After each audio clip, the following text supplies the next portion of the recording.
what's going on? Jeff here. That was one of my tunes called Anastasia's Lullaby. I wrote that for my granddaughter. It's the afternoon of the 18th, July 18th. We're here in Las Vegas. I did a video this morning and uploaded that. That was one of my bluegrass songs. Today, at this time, it's my afternoon and getting a little bit later for you guys, I guess back on the East Coast. And I thought I would just try a whiskey that I haven't had a chance really to just try before straight up, more than just a sip. And I don't even recall what it tasted like. I'm talking, of course, of a James T. Kirk straight bourbon whiskey. So this is from the future. No, I don't know what's going on with why they would release a James T. Kirk. I don't know if William Shatner had something to do with this. Maybe this is a mixing or a nice bourbon that tastes like his favorite bourbons or something. I doubt it, though. Based on my research, that wasn't really the way it turned out. Let me go ahead and pour a little bit of this in the glass, because I like to let my bourbons sit a little while before I start drinking them.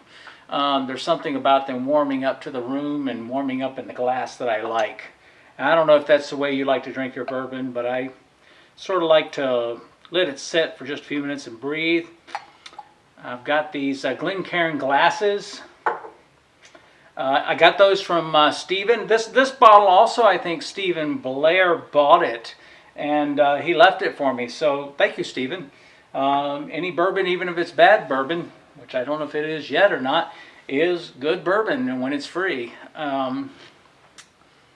Okay, so again,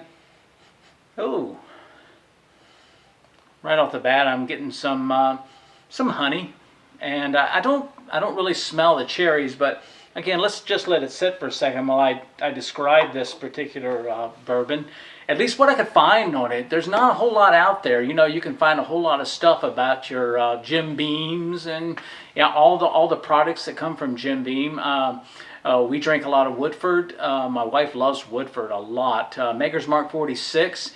I'm not real happy that Maker's Mark has changed their bottle. They've gone to a really uglier looking bottle. I like the bottle that was nice and pretty, like James T. Kirk.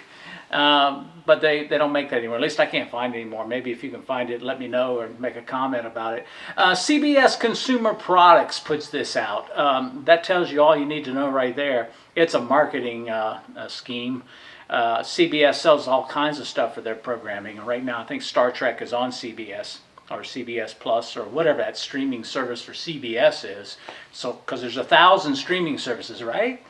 Right? You know, you thought you were going to start saving money by streaming. That ain't going to work out that way, is it? No. But anyway, a CBS Consumer Products, Silver Screen Bottling Company, that's the distributor.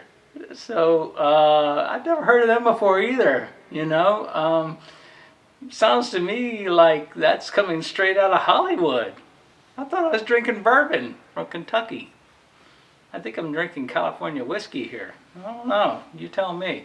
It's a part of what they call their Star Trek branded spirits. Okay, so can I expect some Romulan ale next year? And I think that's green.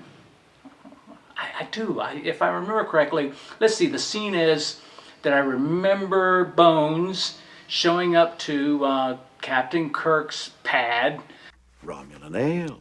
Why, Bones, you know this is illegal. I only use it for medicinal purposes. When he's an admiral and telling him that his problem is he needs to get back on the ship, you know, and he brings him some Romulan ale. And I remember the line, which I use the line a lot, beware Romulans bearing gifts. Is that the line? Tell me if I'm right or not. I had to look that up. Anyway, I thought it was kind of cool. But yeah, I remember it being green. Do you remember it being green? I think it's green. I think Romulan ale is green. And that would be kind of funky for me because I drink a lot of ales and they're usually dark. So anyway, my ales are dark. And I know they got some pale ales that aren't dark, but they ain't green. You know what I mean? So green could be kind of a gross ale, I think. I don't know. This has been aged for 12 years, which begs the question, did they know they wanted to release this over 12 years ago? And did just this sit in the barrel? or did they just pull this off something else and just called it James T. Kirk? I got a feeling that's more than likely what happened there. It's 90 proof, which is good sipping proof for me. I like the proofs anywhere from 80 to 100 for sipping, and I like the proofs above 100 for like the mixed cocktails, like your old fashioned, that kind of thing. I think they need to be higher alcohol content to bite through the bitters and compete with it, and compete with the Demerara sugar that I put in my particular mixed drinks. I think they need to be 100 or higher for that. It's a 750 milliliter bottle, and I remember when Steven first bought it, it was really expensive. I have to say, I think he paid over $100 a bottle for this, but it was a marketing thing. He wanted a part of the first batch of James T. Kirk, so I get it.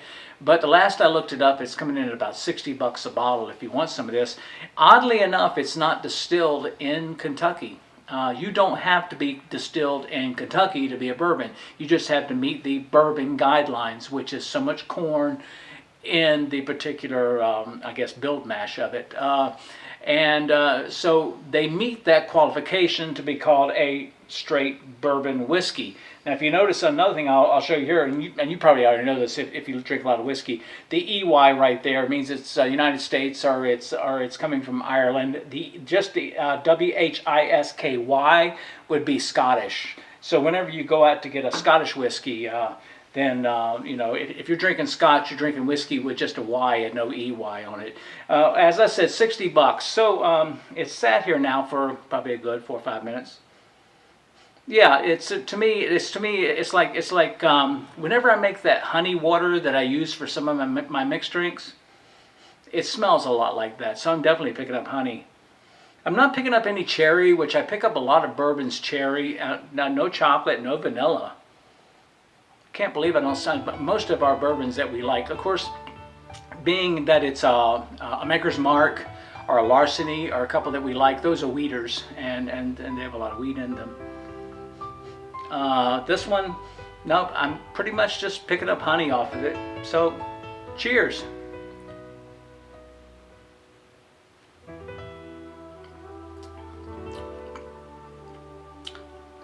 Yeah, that's you could probably sip this all night. It's $60 a bottle. I don't know if you'd want to drink a lot of this.